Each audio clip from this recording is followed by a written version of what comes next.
first thing I thought when I loaded into Yeeps 2.0 is, this is confusing.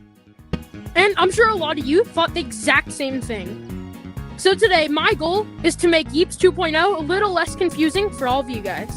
So from Yeeps' most confusing block to how to get a fully functioning leaderboard inside of your maps, this is everything confusing about Yeeps 2.0 explained.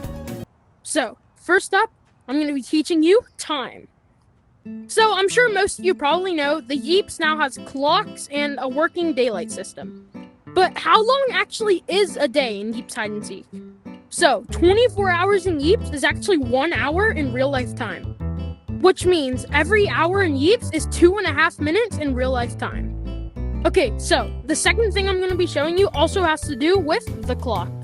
So most of you guys know that there's actually an input signal on the clock. But nobody can figure out what it does, and I know why. And it is actually because this clock is actually not made right. So, some of you guys know, whenever you attach something that is an output to an input block, it makes a little clicking sound. I'll use this as an example. Listen. But you'll realize, whenever I attach this output to the input on the clock, it actually doesn't make that noise, because the clock is made wrong. It looks like this is an input, but this is actually an output signal. So instead of having a button do something to the clock will actually do something to another wiring component. So instead of using the button, we'll actually be using this. So as you'll see, this is also an input. But for some reason, when you connect the clock input to the transmitter input, it makes the clicking sound, because the clock is actually an output. And I'm still not aware what this does. I haven't really tested it out. I just thought that was really interesting. So if there's anybody out there that's really good at wiring, and you figure out what this does, and you decide to make a video on it, please tag me in the description. I would love to know what this does. Pause! Before I show you how to get some of Yeeps' rarest blocks, I would just like to say that we are getting pretty close to 6,000 subscribers. So, if you would like to see some more fire content, then make sure you subscribe. So next up, I'm going to be showing you how to get the leaderboard block. But not this leaderboard. This leaderboard.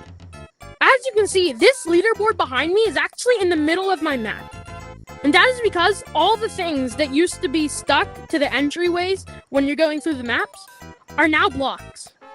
So we have the leaderboard and the friends list.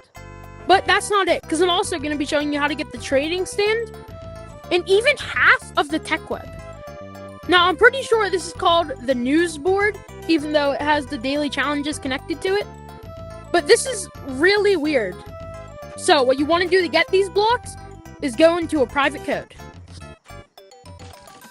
Now, I'm going to only be showing you how to get the leaderboard, because it's right here in the build central. But if you would like all the other blocks, here's the maps that you're going to get them from. Now, you might have to spend a little bit of buck coins, like 300 or so, because you can't just paste any map into any size.